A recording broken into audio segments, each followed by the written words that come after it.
The teachings of Jesus जो है उसके बारे में हम सीख रहे हैं और हमने 5 ऐसे लेसन जो है वो सीख लिए हैं और आज हमारा जो है वो 6वां लेसन होगा। हमारी याद करने की आयत जो है वो यूहन्ना और उसका 3 और उसका 3 वचन है।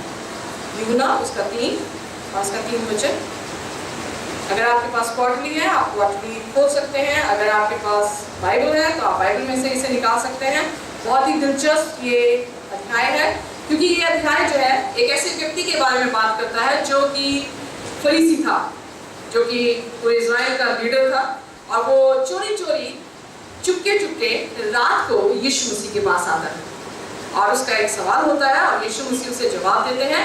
आइए देखिए वो जवाब जो है यीशु मसीह क्या कहते हैं। सभी मिलकर पढ़ेंगे यूहन्ना 3 और उसका 3। यीशु ने उसको उत्तर दिया कि मैं तुझसे सच सच कहता हूँ, यदि कोई नई सिरे से ना जन्मे तो परमेश्वर का राज्य देख नहीं सकता। वाह, ब्यूटीफुल, खूबसूरत आयत है। प्रभु यीशु मसीह ने ये शब्द कहे कि जब तक कोई नए सिरे से ना जन्मे वो स्वर्ग की बादशाह को जाने की तो बात दूर, पर बाइबल बताती है कि वो देख भी नहीं सकता। नए जन्मना और जन्म दोबारा लेने का अर्थ क्या है?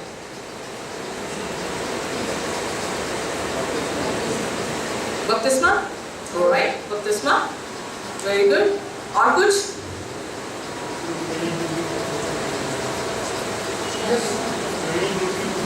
Very good. सो पुरानी जिंदगी को खत्म करके एक नई जिंदगी में जो है वो आना। सो वो नए जन्म लेने का इतना मकसद क्यों है?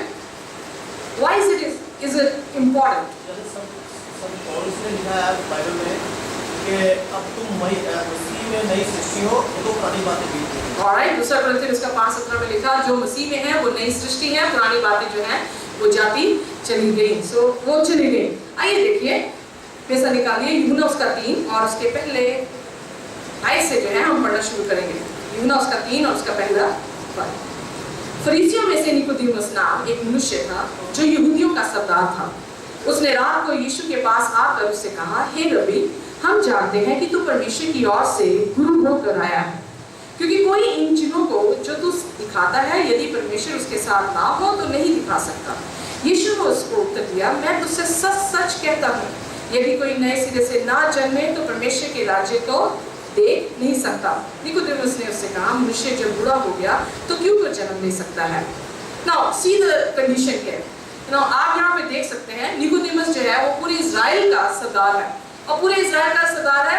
शरेआम यीशु मसीह के पास सुबह सुबह नहीं आया, बल्कि चुपते छुपाते जो है वो रात को यीशु मसीह से भेंट करने के लिए आया है। अब जब वो यीशु मसीह से भेंट करने के लिए आया है, यीशु मसीह जानता था कि उसकी जरूरत क्या है। ऑलराइट, सो उसकी जरूरत को जानते हुए यीशु मसीह ने झट से उससे ये कहा। उसने पहले यीशु मसीह से कहा, प्रभु मैं जानता हूँ कि तू अच्छा गुरु है और जो चिन्ह तू दिखाता है वो परमेश्वर की ओर से और कोई नहीं दिखा सकता। ओके, अब ध्यान दीजिए फकीर फरीसी कौन थे? फकीर फरीसी जो है वो यहूदी थे। यहूदी कहाँ से आए हैं? यहूदी अब्राहम की संतान है और जब अब्राहम की संतान है, विश्वासियों के बाद की संतान है, तो ऑटोमेटिकली जितने फकीर फरीसी थे उनके दिमाग में ये था, we are born Israelites, so we don't need God. हम जो है वो बचपन से ही मसीह हैं, सो हमें नया जन्म लेने की जो है वो क्या जरूरत है? यहाँ पर वो यीशु मसीह को परमेश्वर करके नहीं लेकर आ रहा है। यहाँ पर वो यीशु मसीह को एक अच्छा टीचर जानता हुआ उसके पास उसे प्रश्न पूछने के लिए आया है। पर यीशु मसीह उसकी जिंदगी को जब यीशु मसीह हमारी तरफ देखते हैं तो वो सारा बायोडाटा करके जो है वो सामने आ जाता है। आप एक ऐसी खुली हुई किताब है यीशु के सामने कि आपको जरूरत नहीं कि आपको बताना पड़े कि आप कौन हैं।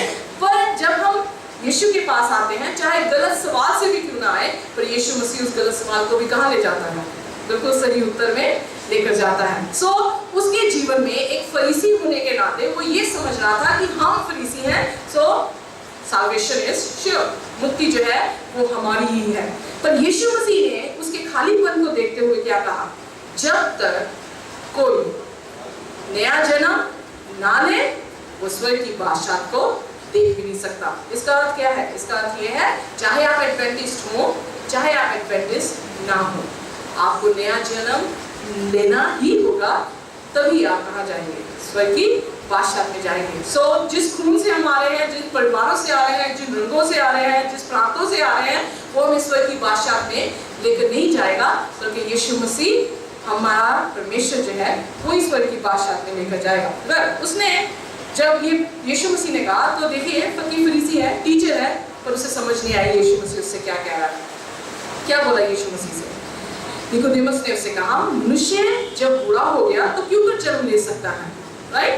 सो जस्ट इमेजिन, फिजिकली वो बड़ा हो चुका है, चाहे सोचने में भी बड़ा होगा क्योंकि फकीर फरीसी है और लीडर है, पर आत्मिक रीति से अभी भी उसका दिमाग जो है वो वहां तक जो है वो नहीं पहुंच रहा। कह रहा मैं अपने बारे में सोच रहा है कि मैं बूढ़ा होकर अब दोबारा अपनी माँ की कोख में कैसे जा सकता हूँ, क्योंकि माँ से जो हूँ वो पैदा हुआ। फिर यीशु ने उसको उत्तर दिया, मैं तुझसे सच सच कहता हूँ, जब तक कोई मनुष्य जल और आत्मा से ना जन्मे तो वो परमेश्वर के राज्य में प्रवेश नहीं कर सकता। यूहन्ना बपतिस्मा देने वाला उस समय प्रचार कर रहा था। क्या प्रचार कर रहा था? बपतिस्मे का प्रचार कर रहा था। उसने कहा तौबा करो, बपतिस्मा लो, और वो पानी से उन्हें डुबकी दे रहा था। सो उसे समझ आया कि यीशु मसीह यहाँ पर नए जन्म की जो बात कर रहा है वो बपतिस्मे की बात जो है वो कर रहा है।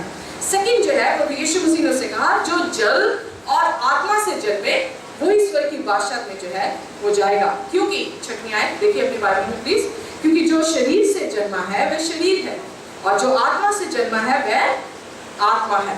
अचंभा ना कर कि मैंने तुझसे कहा, क्योंकि तुम्हें नए सिरे से जन्म लेना अवश्य है। हवा जिधर जाती है, ये आज जो है हम अपने नेक्स्ट सेशन में पढ़ेंगे, पर यहाँ हम देखते हैं कि जो निकोदेमस की कंडीशन थी, निकोदेमस जो है वो अपने आप को सेव्ड पर्सन समझ रहा था, पर यीशु मसीह ने कहा कि नहीं नहीं, ऐसे सेव नहीं होंगे। कैसे सेव्ड होंगे? हमें नए जन्म को जो है वो लेना पड़ेगा। जैसे ऑलरेडी भाई रुकिंदर ने कहा, मसीह के बीच में जो कोई भी है वो क्या है? नया इंसान है। आइए देखिए मैं सब भजन संहिता 51:10, एक जन निकाले भजन 51 और उसकी वर्स 10, और एक जन निकाले इज़िकियल 36 और उसकी 26। कोई भी जन हिंदी में प्लीज जल्दी से एक आयत को निकाल दे। इज़िकियल 36:26 और मैं पढ़ूंगी भजन संहिता और उसका 51 और उसकी 10। कोई भी जन इज़िकियल पढ़ दे प्लीज।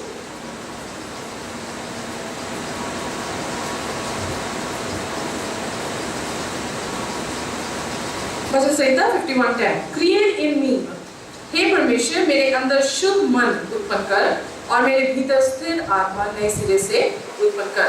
अब यहाँ पर जो भजन लिखने वाला है कौन है? Who is this person? Dawood है। So दाऊद ये भजन क्यों लिख रहा है? Was there any problem? वो अपने पापों से तौबा करना चाहता है। Right, so उसने पाप किया और पापों से जो है वो क्षमा मांग रहा है। यहाँ पर देखें कि वो परमेश्वर से कैसे क्षमा मांग रहा है। कह रहा है कि हे परमेश्वर मेरे अंदर शुद्ध मन उत्पन्न कर और मेरे भीतर स्थिर आत्मा नए सिरे से उत्पन्न कर। दो चीजें परमेश्वर से मांग रहा है। क्या मांगा? पहली चीज हृदय को, शुद्ध हृदय को मांग रहा है, और दूसरी चीज क्या मांग रहा है? आत्मा को जो है वो मांग रहा है। सो आत्मा यहाँ पर भी हमें नजर आती है। आत्मा यीशु मसीह जब निकोदेमस से कह रहा है तब भी वहां पर नजर आती है। अब देखिए मैं इज़िकियल उसका 36 और उसकी 26। मैं तुमको नया मन दूंगा और तुम्हारे भीतर नई आत्मा उत्पन्न करूंगा और तुम्हारी देह में से पत्थर का हृदय निकालूंगा, तुमको मांस साफ कर दूंगा। ऑलराइट, सो यहाँ पर क्या कह रहे हैं प्रभु यीशु मसीह इज़िकियल के जरिए? यहाँ पर भी वो आत्मा की बात जो है वो कर रहे हैं। क्या कोई चीता अपने धब्बों को बदल सकता है? क्या कोई काला अपने घुंघराले बालों को बदल सकता है? क्या मैं अपने मुंह के दागों को बदल सकती हूँ? या व्हाटएवर इट मे बी, कुछ भी जो है हम कह सकते हैं, हम नहीं बदल सकते। तो फिर कौन बदलता है? Who can change us? परमेश्वर है जो हमें बदलता है। इसीलिए तीनों आयतों में हम देखते हैं वो ये सोच रहा था कि शायद मेरे फकीर फरीसी के बनने पर मैं नजात को जो हूँ वो पालूंगा, या मैं इजराइल का गुरु हूँ इसलिए नजात जो है वो मेरे पास ही हो सकती है, या मैं लोगों को सिखाता हूँ और मेरे जरिए से परमेश्वर जो है लोगों को बचा रहा है, सो नजात जो है वो मेरी है। कोई भी शिष्य, कोई भी जो शिक्षा देने वाला, कोई भी अन्य भाषा बोलने वाला, कोई भी भविष्यवाणी करने वाला निजात को नहीं पा सकता जब तक कि परमेश्वर का आत्मा उसके बीच में होकर उसे परिवर्तन जो है वो नहीं करता। इसीलिए बाइबल में लिखा, निकोदेमस को कह रहा है परमेश्वर, जब तक तू जल और आत्मा से बपतिस्मा ना ले। अब मेरे साथ थोड़ा सा आप वेदी की तरफ चले। कितने लोगों ने वेदी देखी है जो पुराने नियम में पाई जाती है? सो अगर आप पुराने नियम की वेदी को देखें, वहाँ पे 3 जो है वो कमरे होते हैं, 2 कमरे हैं और एक कोर्टयार्ड है, वरांडे की तरह जो बना होता है। और परमेश्वर ने वेदी बनाने को मूसा को कहा और वो तंबू जो है वो बनाया गया। और पहले स्थान में जिसे कोर्टयार्ड कहते हैं, वहाँ पर हम देखते हैं कि एक वेदी थी जिसमें मेमना काटा जाता था और फिर वहाँ पर एक बेसिन था जिसमें पानी होता था। ऑलराइट, सो पहली चीज, जब कभी भी मुक्ति की बात आती थी, कोई भी पापी वहां पर आता था और पापी अपने मेमने पर हाथ रखकर अपने पापों का अंगीकार करता था, उस मेमने को काटा जाता था, उसका लहू जो है वेदी पर डाला जाता था। तो कटोरे में भी याजक जो है वो लेकर आता था और उस कटोरे को जब पवित्र स्थान के बीच में लेकर आता है तो उससे पहले वो उस बेसिन में अपने हाथों को और पाँव को क्या करता था? धोता था। वो वेदी कुछ और नहीं है, वो वेदी हमारी मुक्ति का एक ऐसा उदाहरण है जो बताता है कि इंसान कैसे बचाया जा सकता है। सबसे पहले हमने जैसे पहले भी देखा कि पिछले हफ्ते हमने सीखा कि कैसे हम बचाए जा सकते हैं, यीशु मसीह पर विश्वास करकर, उस मेमने पर विश्वास करकर, उस मेमने के ऊपर अपने पापों का अंगीकार करकर। सो उसी तरह से इजरायली कौम भी जो है वो मंदिर में जहाँ परमेश्वर उनके मध्य में रहता था वहां पर ऐसे ही करते थे, उस मेमने पे विश्वास करते थे, उस मेमने पर हाथ रख के अपने पापों का अंगीकार करते थे। मेमना काटा जाता था और उसके लहू से उनको क्या मिलता था? छुटकारा जो है वो मिलता था। पर इससे पहले होली प्लेस में आते, होली प्लेस में क्या था? पवित्र स्थान में क्या क्या चीजें थी? हमने पूरा त्रिमास वेदी पर सीखा था। तो अगर आप जवाब नहीं देंगे तो फिर आपको मैं पनिशमेंट दूंगी कि वेडनेसडे आपको यहाँ आना और हम वेदी के बारे में सीखेंगे। ऑलराइट, सो वेदी में, पवित्र स्थान में क्या क्या चीजें पाई जाती हैं? हाँ जी, राइट। सो एक ऐसा मेज था जिसपे वो रोटियां, 12 रोटियां जो है वो रखी जाती थी और कुछ लैम्पस्टैंड, राइट। सो 7 ऐसे दीपक थे जो उसके विपरीत जो है वो रखे गए थे और कुछ ऑल्टर ऑफ इंसेंस इंग्लिश में कहते हैं, धूप वेदी जो थी, जो प्रकाशित वाक्य में हम देखते हैं कि प्रार्थनाओं, शब्दों की प्रार्थनाओं को जो है वो दर्शाती है। अब मेरे साथ बने रहिए। हमने पहले सीखा, पहले लेसन में, जो कोर्टयार्ड मिनिस्ट्री यीशु मसीह की है। ओके, कोर्टयार्ड मिनिस्ट्री में यीशु मसीह ने क्या किया? अपनी जान जो है वो क्रूस पर दी। कोर्टयार्ड में हम देखते हैं कि हमारी मुक्ति उसको मानने पर, उस पर विश्वास करने पर, अपने पापों का पश्चाताप उसके नाम पर करने पर होती है और उसके बाद हम होली प्लेस में एंटर होते हैं। होली प्लेस में जो ब्रेड है वो क्या दर्शाती है? रोटी क्या दर्शाती है? कौन है रोटी? परमेश्वर, यीशु मसीह जो है जगत की रोटी है। वो ऐसा मन्ना है जो स्वर्ग से जो है हमारे बीच में आया। सो उसका वचन, दूसरा शब्द है बाइबल में लिखा भजन संहिता 119 उसकी 105 आयत में कि परमेश्वर तेरा वचन मेरे पाँव के लिए दीपक है। सो वो ज्योति है। और फिर परमेश्वर कह रहा है कि ये जो मन्ना गिराया गया, मन्ना गिराना अपना वेदी, लॉर्ड सपर में यीशु मसीह ने प्रभु भोज में क्या कहा? मैं अपनी देह तुम्हें देता हूँ, तुम इसे क्या करो? खाओ। ओके, सो हर चीज को अगर हम देखें तो उसका वचन एक ऐसा है जो रोटी है। यीशु मसीह खुद जो है वो रोटी है। फिर उसके बाद हम 7 दीवट देखते हैं। ये दीवट क्या दर्शाते हैं?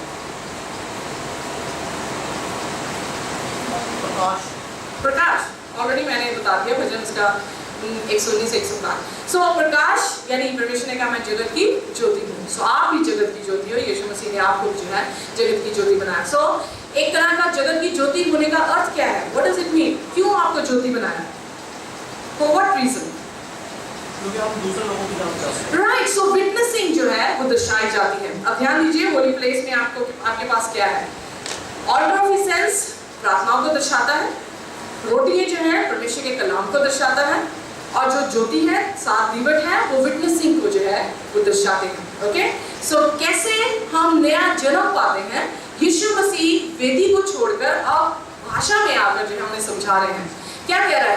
कह रहा है कि जल और आत्मा से। होली प्लेस में कौन जा सकता था? सभी जन। होली या मोस्ट होली प्लेस में कौन था? हाई प्रीस्ट था और परमेश्वर खुद था। उसका आत्मा जो है वहां पर कार्य कर रहा था। सो पानी से हम बपतिस्मा लेते हैं, पब्लिकली अनाउंस करते हैं कि अब हम किसके हैं? प्रभु यीशु मसीह के। और जब हम उसका अंगीकार करते हैं तो यीशु मसीह ने क्या कहा? जब तुम लोगों के सामने मेरा अंगीकार करोगे तो मैं पिता के सामने भी तुम्हारा अंगीकार करूंगा। सो परमेश्वर अपनी आत्मा को हमारे बीच में जो है वो देता है। सो इसलिए अब देखिए मेरे साथ यूहन्ना उसका 3,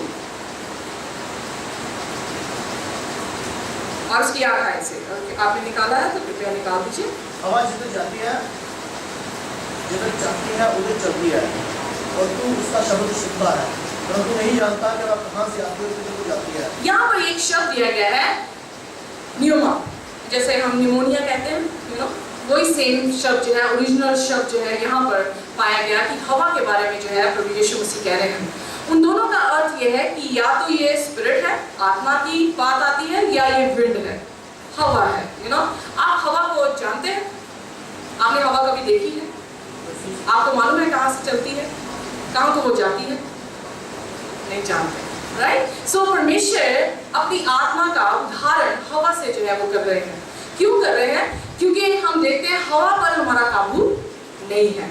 हम हवा को महसूस कर सकते हैं, हम हवा को रिजेक्ट कर सकते हैं। क्यों? अगर हवा चलती हो, आंधी चलती हो, तो हम जल्द से अपनी खिड़कियां क्या करते हैं? बंद कर देते हैं, है ना? सो अगर मीठी हवा चल रही हो और बहुत ही अच्छा मजा आ रहा हो ठंडी हवा का, तो क्या करते हैं?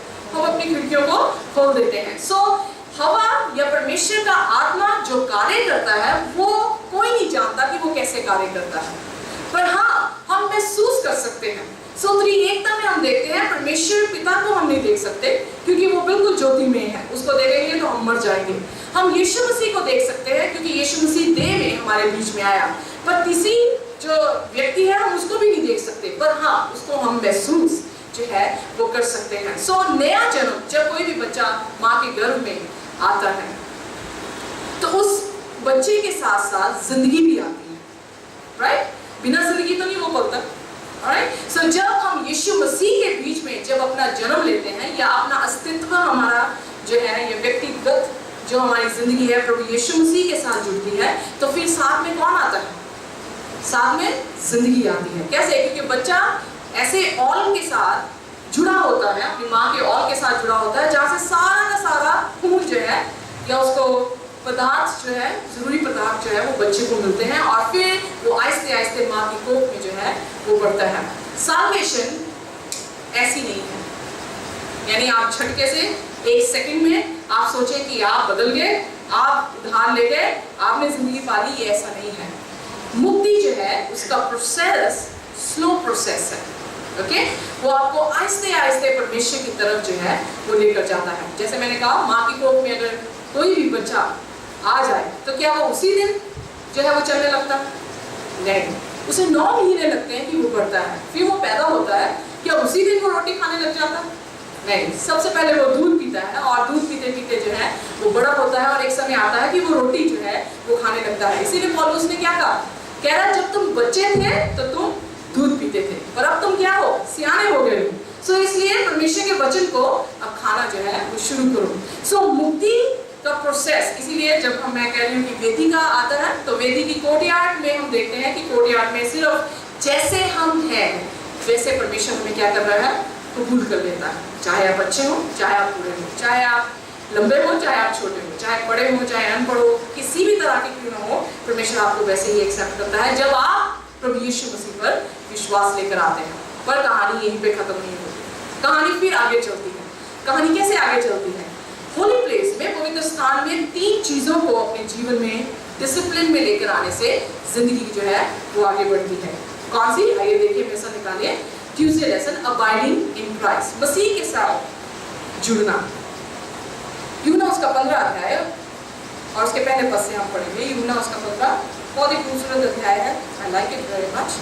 सच्ची दाता मैं हूँ और मेरा पिता किसान है, जो डाली मुझ में है और नहीं फलती उसे वह काट डालता है, और जो फलती है उसे वह छांटता है ताकि और फले। पढ़ते जाइए प्लीज 5 तक। तुम जो उस वचन के कारण जो मैंने तुमसे कहा है शुद्ध हो, तुम मुझ में बने रहो और मैं तुझ में। जैसे डाली दाखलता में बनी रहे, अपने आप से नहीं फल सकती, वैसे ही तुम भी यदि मुझ में बनी रहो तो फल तो नहीं फल सकते। ऑलराइट, यहाँ पर परमेश्वर 5वां पद पढ़ते हैं। मैं दाखलता हूँ, तुम डालियाँ हो, जो मुझ में बना रहता है मैं उसमें हूँ, वह बहुत फल फलता है, क्योंकि मुझसे अलग होकर तुम कुछ भी नहीं कर सकते। राइट, सो यहाँ पर बहुत ही खूबसूरत जो है वो बात यीशु मसीह ने कही। यीशु मसीह पिता को क्या कह रहा है?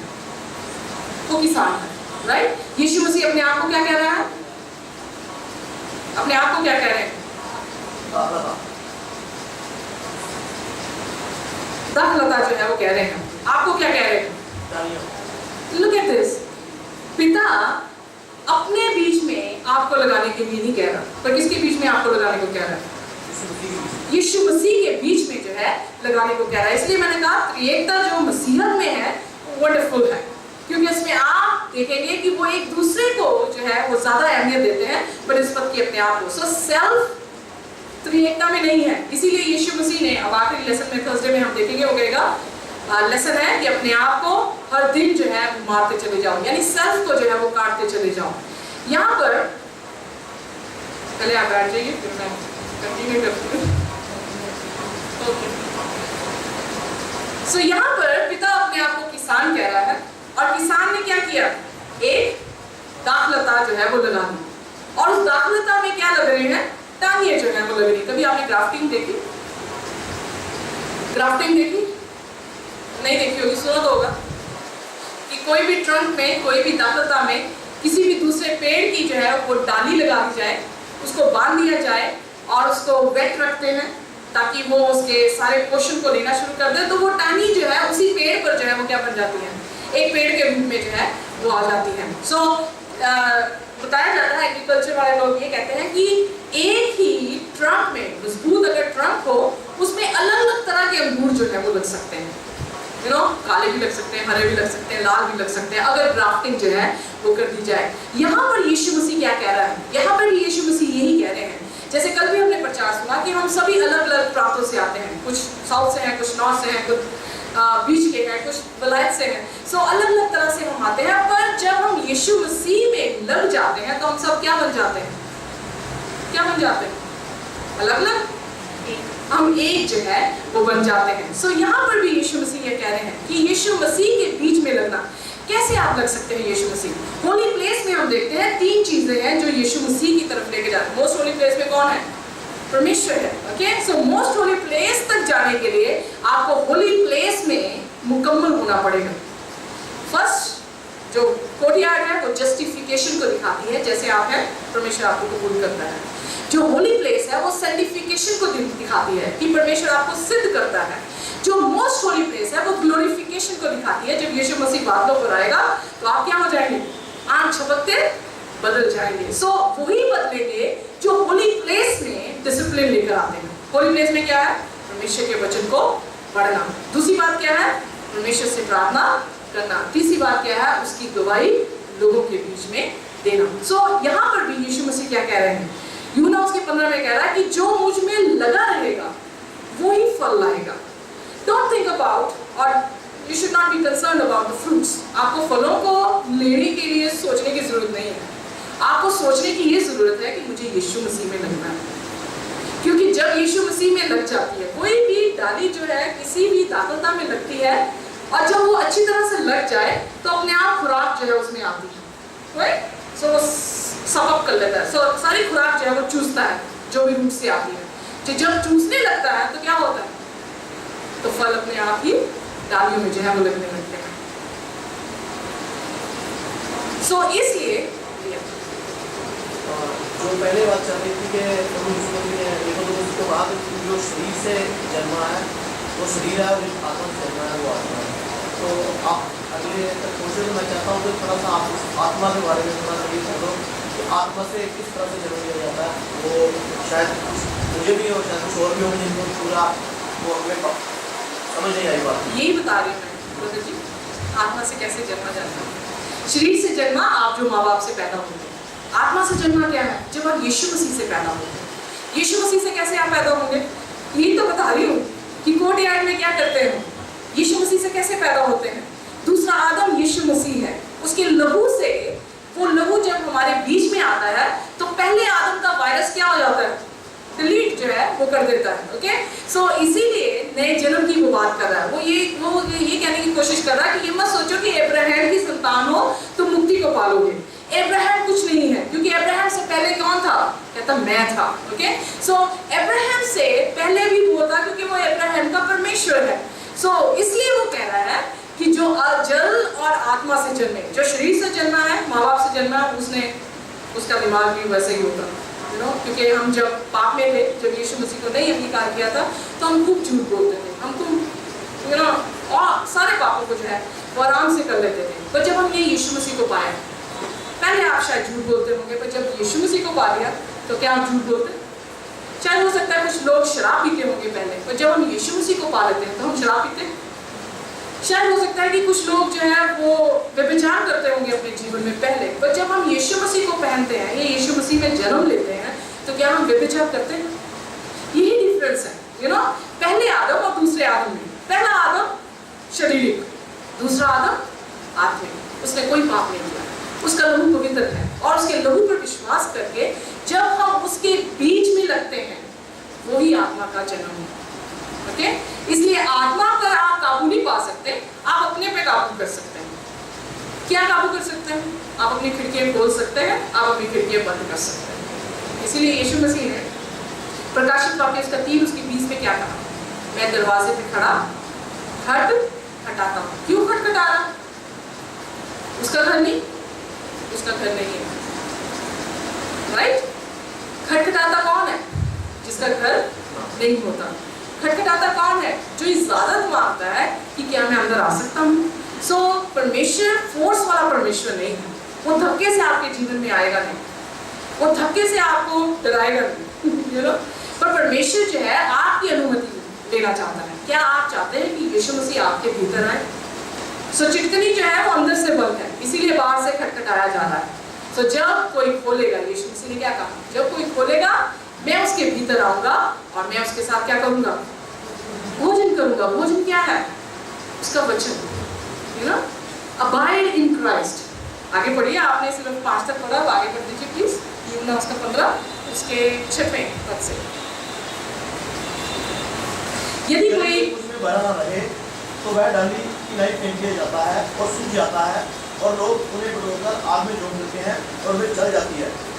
यदि तुम मुझ में बने रहो और मेरी बातें तुम में बनी रहे। Underline this word. प्रभु यीशु मसीह ने कैसे, 2 मिनट लिए यहाँ अंडरलाइन कीजिए शब्द यीशु मसीह में आप कैसे बने रह सकते हैं? बताइए मुझे। अभी पढ़ा है भाई लोकेंद्र ने, कह रहा है कि यदि तुम मुझ में बने रहो और मेरी बातें तुम में बनी रही, ऑलराइट? सो जो कुछ तुम मांगोगे वो तुम्हारे लिए क्या होगा? हो जाएगा। सो पहली बात, अबाइडिंग इन क्राइस्ट। तभी तो मैंने होली प्लेस की बात की है। पवित्र स्थान में क्या था? रोटियां थी। रोटियां क्या दर्शाती हैं? उसका वचन दर्शाता है। सो जो उसने कहा है, जब हम उसमें बने रहते हैं, अगर वो कहता है कि झूठ नहीं बोलना चाहिए तो हम झूठ नहीं बोलते हैं। अगर परमेश्वर कह रहा है कि तुम सबत को मानो, हम सबत को मान रहे हैं। अगर परमेश्वर हमसे कह रहा है कि एक दूसरे से प्रेम करो, तो हम एक दूसरे से प्रेम जो है वो कर रहे हैं। सो उसकी बातों को हम मानते हैं, तो क्या हो रहा है ना? हम उसमें बने हुए हैं। सो उसमें बनना, उसके वचनों को और उसके वचनों की पालना करना है। आगे बढ़िए प्लीज। मेरे पिता की महिमा इसी से होती है कि तुम बहुत सा फल लाओ। ओके, पिता की महिमा क्यों हो रही है? क्योंकि पिता किसान है जिसने साल्वेशन को उत्पन्न कर दिया। इसीलिए यूहन्ना 3 उसकी 16 में क्या लिखा? परमेश्वर ने जगत से ऐसा प्रेम किया, परमेश्वर ने किया, यानी परमेश्वर पिता ने किया, कि उसने अपना एक लौता पुत्र दे दिया। यहाँ पर भी हम क्या देख रहे हैं? यीशु मसीह यही दिखा रहा है, पिता ही है जो किसान है, और किसान ने ही ये दाखलता लगाई है, और इस दाखलता में जो कोई भी बना रहेगा वो क्या होगा? फल जो है वो लेकर आएगा। ओके, पढ़िए आगे प्लीज। जैसे पिता ने मुझसे प्रेम रखा है और मेरे प्रेम में बने रहो। ओके, जैसे पिता ने मुझसे प्रेम रखा है तुम भी मेरे प्रेम में बने रहो। उसके प्रेम में कैसे बन सकते हैं? यदि तुम मेरी आज्ञा जस्ट मानोगे, ओके, तो मेरे प्रेम में बने रहोगे। मैंने पूछना था, आपने आंसर दे दिया। चलिए पढ़ दीजिए। जैसा कि मैंने अपने पिता की आज्ञा को माना है और उसके प्रेम में बना रहता हूँ। पढ़ दीजिए आगे। मैंने ये बातें तुमसे इसलिए कही है कि मेरा आनंद तुम्हें बना रहे और तुम्हारा आनंद पूरा हो जाए। ओके, यहाँ पर हम कैसे प्रभु यीशु मसीह में बने रह सकते हैं? कैसे प्रेम दिखा सकते हैं कि हम उससे प्रेम कर रहे हैं? कैसे दिखा सकते हैं कि हम उसमें बने रह सकते हैं? दोनों चीजों का आंसर जो है यहाँ पर यीशु मसीह दे रहे हैं। पहली चीज, उसके वचनों में उसकी आज्ञाओं को मानकर। बाइबल में लिखा है, यूहन्ना उसका 15 उसकी 14 में या 14 उसकी 15 में लिखा है, if you love me keep my commands. अगर तुम मुझसे प्रेम करते हो तो फिर मेरी आज्ञाओं का पालन करो। जब हम उसके आज्ञाओं को मानने लगते हैं तो ये क्या प्रतीक देता है? ये प्रतीक ये देता है कि हम उससे प्रेम करते हैं और हम उसमें क्या है? बने रहते हैं। मुझे बताइए, अगर आप परमेश्वर से प्रेम करते हो या ना करते हो, लेट्स सी कि नहीं करते, आप कितना समय परमेश्वर के साथ प्रार्थना में बिता सकते हैं? अगर आप किसी भी अपने बच्चे को, अपने माँ को, अपने भाई को प्रेम करते हैं, कैसे आप दिखाएंगे कि आप उसे प्रेम करते हैं? ओके, की ख्वाहिशों को पूरी करके, दैट्स राइट। ख्वाहिशें मतलब उनके दिल की चाह को पूरी करना, राइट। सो अपना समय बिताकर आप उनके साथ जो है वो दिखा सकते हैं कि आप उनसे क्या करते हैं, प्रेम जो है वो करते हैं। सो यहीं पर यीशु मसीह क्या कह रहे हैं? सो प्रार्थना एक ऐसी चीज है जिसमें आप परमेश्वर से बात करते हैं। प्रार्थना, जैसे सिस्टर एलन जी ने कहा, आप परमेश्वर को नीचे नहीं लेकर आएगा, बल्कि आपको परमेश्वर के तख्त के सामने जो है वो लेकर चला जाता है। कुछ लोगों को पता नहीं कि प्रार्थना कैसे करनी है, पर मैंने उनसे कहा जैसे आप मुझसे बातें कर रहे हैं ऐसे ही आप परमेश्वर से बातें कर सकते हैं, क्योंकि प्रार्थना सबसे ही सरल चीज है जिसमें आप बात करते हैं। वचन जब आप पढ़ते हैं, परमेश्वर आपसे बात करता है। जब आप प्रार्थना करते हैं, आप परमेश्वर से बात करते हैं। सो कम्युनिकेशन 2 वेज होती है, राइट? सुनना और सुनाना। सो जब आप सुनते भी हैं, सुनाते भी हैं, तो आपका संबंध क्या होता है? परमेश्वर के साथ मजबूत होता है। कितने लोग जानते हैं कि मिसेस गिल कौन है? ऋतु गिल कौन है? कितने लोग जानते हैं? मेरे ख्याल से सारे जानते हैं। कितने लोग बता सकते हैं कि मिसेस गिल देखने में कैसे लगती है? हाँ जी, right, you know. So right, so बिल्कुल सही कहा। इसीलिए मैंने कहा जो परमेश्वर को जान लेता है कि वो कैसा है, वो फिर चुप नहीं रहता। फिर क्या होता है? वो उसके बारे में बताना शुरू करता है। यही 3 चीजें हैं जो क्रिश्चियन लाइफ में आपको डिसिप्लिन में लाती हैं और आपको सिद्ध बनाती चली जाती हैं। अगर रोटी नहीं खाई, भूखे मर जाएंगे, राइट? अगर आपने प्रार्थना नहीं की, प्रार्थना एक सांस है, अगर आपने सांस नहीं लिया, आप मर जाएंगे। अगर आपने गवाही नहीं दी, अगर आप ज्योति हैं, तो ठंड में आप जो है सुकड़ के मर जाएंगे, क्योंकि ज्योति क्या देती है? गर्माइश को उत्पन्न जो है वो करती है। यही है जो आत्मा से उत्पन्न होने की बात प्रभु यीशु मसीह कहते हैं। आइए देखिए, die to self everyday Thursday lesson. ऐसा निकालिए लूका उसका 9 और उसकी 23 और 24 है। लूका उसका 9, 23 और 24 बहुत ही खूबसूरत आयत है और बहुत ही मेरे हस्बैंड की मनपसंद आयत है। लूका 9। सबसे कहा, यदि कोई मेरे पीछे आना चाहे तो अपने आप का इनकार करे और प्रतिदिन अपना क्रूस उठाए कोई मेरे पीछे बोले, क्योंकि जो कोई अपना प्राण बचाना चाहेगा वह उसे खोएगा, परंतु जो कोई मेरे लिए अपना प्राण खोएगा वह उसे बचाएगा। आमीन।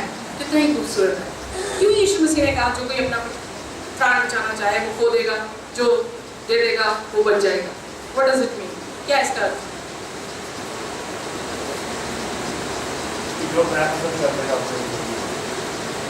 जो मैं आपको दे रहा हूँ तो वो उनके ऊपर होगा कि वो उसको बचाएगी, और जो मेरा मैं तो वो बचाएगा। Very good, beautiful thought. So जो खुद को या अपने आप से, अपने कामों से बचने की कोशिश कर रहा है, जैसे फॉर एग्जाम्पल मैं आपको बताती हूँ, हमारे छोटे छोटे बच्चे हैं, राइट? सो कई बार जो है रास्ते में आते हैं और रास्ते में एक छोटी सी नदी आ जाए, थोड़ा सा पानी झरना भी चल रहा हो और उसको कूदने की वो कोशिश करें। अगर वो खुद कूदने की कोशिश करेंगे तो क्या होगा? पानी में वो कूदे हो जाएंगे, राइट? जब हम कश्मीर गए तो वो छोटी सी वहाँ से पानी की नालियों से निकल रही थी, तो इतना पानी ठंडा था कि डर लगता था कि हाथ ही हम लगा दें। मनी और रेडो जो है वो बार बार पानी में जो है वो हाथ देते चले जा रहे थे। हम कहते गिर न जाना, बाहर निकलो। सो शैरन क्या करते थे, जैसे ही नाली आती थी तो वो अपने हाथ ऐसे फैला देती थी पापा की तरफ, पापा मुझे पकड़ लो। सो पापा क्या करते थे, उसे पकड़ते थे और उसे पार लगाकर उसे सूखी जमीन पर जो है वो दे देते थे। सो वचन संहिता 23 में क्या लिखा है? परमेश्वर मेरा चरवाहा है, मुझे किसी चीज की घटी ना होगी। सो चरवाहे का क्या काम था? चरवाहे का काम यही है कि जो से हमें भेड़ क्यों कहा गया? यीशु मसीह प्रतीक क्यों दे रहे हैं कि हम इंसान भेड़े हैं और अपने आप को चरवाहा क्यों कह रहे हैं? भेड़ कभी भी जल्दी से चरवाहे के हाथ में अपने आप को नहीं देती जब तक कि वो अपने संघर्ष को करके थक ना जाए। अगर वो किसी झाड़ी में फंस भी जाए तो वो बुलाएगी नहीं जब तक कि वो अपनी कोशिश ना कर ले उससे निकलने की। जब वो देखती है कि नो वे अब मुझे पुकारना ही पड़ेगा मालिक को। तो फिर वो करती है मैं यू नो, तो मिनमिनाने जो है वो लगती है। तो फिर चरवाहा जो है वो भी तब तक नहीं उसे छूता। क्यों? क्योंकि वो कहेगी पीछे है, यू नो। हम भी ऐसे ही करते हैं। यीशु मसीह अगर कोशिश भी करे हमारी मदद करने की तो हम नहीं लेना चाहते। क्यों? क्योंकि हम अपने आप से बचना चाहते हैं। और जब हमारी कोशिशें नाकामयाब हो जाती हैं फिर हम कहते हैं पास्टर जी दुआ करियो, साड़ी क्या प्रॉब्लम है, you know, pastor ji pray करें। सारे अपने फ्रेंड्स को, अपने सिस्टर्स को कहते हैं प्लीज आप प्रे करो ताकि हम जो है वो चंगे हो जाए। सो यीशु मसीह भी तब तक दखल अंदाजी नहीं लेते, इसीलिए वो दरवाजे में खड़ा खटखटाता है। एनीवन, कोई भी जो खोलेगा तो वो भीतर आ जाएगा, वो उसको संभाल लेगा। यहाँ पर हम देखते हैं, आइए मैं सब फिर एक बार देखिए, बड़ा अच्छा थॉट जो है भाई ने किया। उसने सबसे कहा यदि कोई मेरे पीछे आना चाहे तो अपने आप से इनकार करे।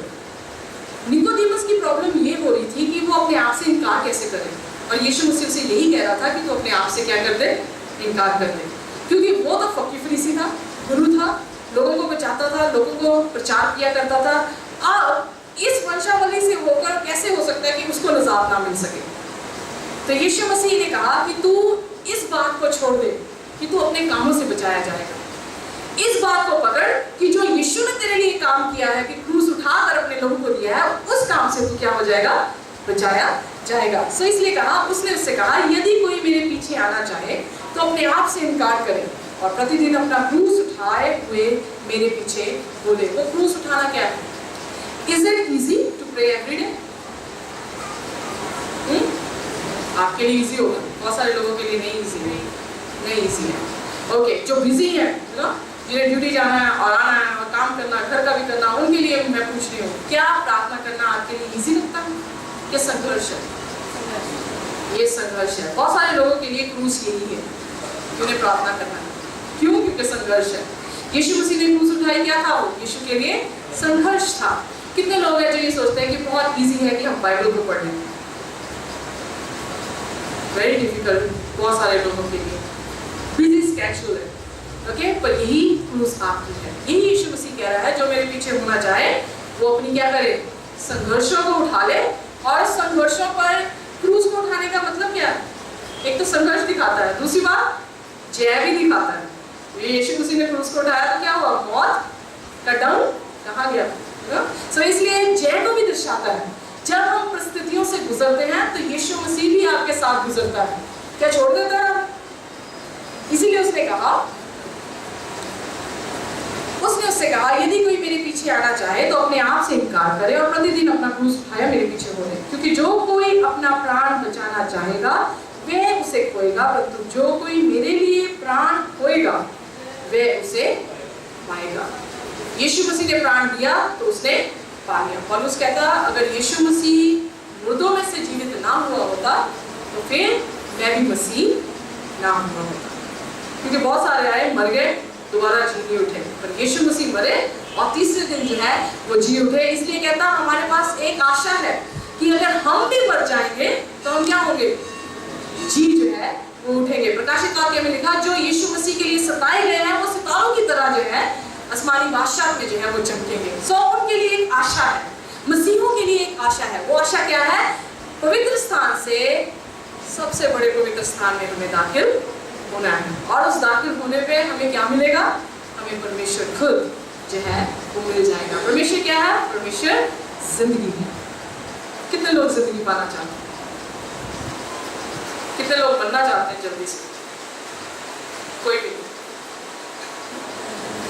सो कोई भी मरना नहीं चाहता, मैं भी नहीं मरना चाहती, राइट? सो हम जिंदगी को जो है वो पाना चाहते हैं। So what is the lesson? तो फिर हमारे इस लेसन का क्या शीर्षक है? कैसे हम मसीह में बढ़ते हैं, कैसे बचाए जा सकते हैं? मसीह में बढ़ने के लिए यीशु मसीह को अपनाना है, यीशु मसीह के बीच में बने रहना है, उसके वचनों में बनना है, उसके प्रेम में बनना है, उसकी प्रार्थना में बनना है, उसकी गवाही को देना है। तो आप अल्टीमेटली क्या है? तो यीशु मसीह के फलों को जो है वो उत्पन्न करने वाले होंगे। यस ब्रदर के अंदर पहले मैंने आपको जो सवाल किया था उसमें एक बात थी कि आत्मा से जन्मा मिल गया, तो उसमें एक बात ऐड करना चाहता था मैं क्या था, शायद वो आप ऐड करोगे। ओके, कि उसने यूना में लिखा हुआ कहा है कि जो मेरे में है बच्चे, जो मेरे बात उसे नहीं है वो आत्मा है। मीन्स जो वचन है वो भी एक आत्मा ही है। इसलिए जब कोई बंदा बच्चों से पढ़ता है, बच्चों से चलता है, तो वो आत्मा से नहीं चलता है, आत्मा से जन्म लेता है। आत्मा से जन्म लेना, वचन से जन्म लेना एक बात है। इसलिए ये वचन बहुत जरूरी है। Thank you very much. So वचन जो है सचमुच में बहुत ही जरूरी है। खाने के बिना आप मर जाएंगे, सो ये आत्मिक खाना है। सांस के बिना मर जाएंगे, प्रार्थना एक आत्मिक सांस है। सो इसलिए इन दोनों चीजों को और फिर यीशु मसीह के बारे में दूसरों को बताने के लिए हमेशा तैयार रहना, यही हमारी क्रिश्चियन वॉक है, यही मसीह में बढ़ना है। और जब हम बढ़ जाएंगे, फल ले आएंगे, तो फिर वो अपनी खेती को काटेगा और कहाँ लेकर जाएगा? दृष्टांत दिया, कहाँ लेकर जाएगा? अपने गोदाम में। गोदाम उसका कहाँ है? उसके स्वर्ग की बादशाहत है। सो आइए हम प्रभु यीशु मसीह के साथ स्वर्ग की बादशाहत में जाए।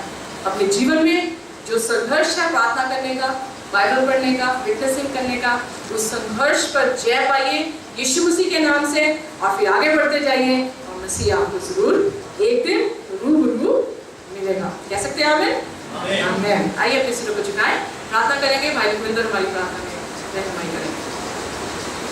धन्यवाद करते हैं आज की इस संगति के लिए, और हमें यहाँ तक आगे इतनी अच्छी शिक्षा देकर धन्यवाद करते हैं। और प्रभु आपने हमें सीख दिया है, और इस जिंदगी को उससे बचाने के लिए आपने अपना क्रूस उठाया, और उसको क्रूस से जय पाकर हम भी प्रभु के अंदर जयवंत हुए हैं।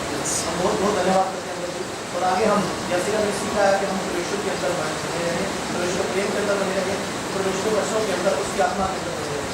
ये प्रभु इसके लिए हम अपनी कोशिश नहीं करें, लेकिन अब आपका अनुग्रह बहुत जरूरी है प्रभु। अपने अनुग्रह से आपने चाहिए, जैसे कि आपने भेज के लिखा कि मैं तुम्हें अपना मन दूंगा, तुम्हारा पत्थर का मन निकाल के उसमें मांस का जैसा दूंगा। प्रभु हम इसके लिए तैयार प्रभु, आइए और हमें अपना मांस का हृदय दीजिए, ताकि हम अपने पत्थर की हृदय से पत्थर ना हो, बल्कि आपके मांस के हृदय को प्राप्त करके आपकी मर्जी से जी सकें। हम अपनी इच्छाओं को पूरा करने वाले नहीं प्रभु, आपकी इच्छाओं को पूरे करने वाले इंसान बने। और आज का दिन नहीं, हम अपनी जिंदगी आपको समर्पित करते हैं। हमें चलाइए, हमें लेके चलिए, यीशु मसीह के नाम से मांगते हैं। Amen. Thank you very, very much. Beautiful.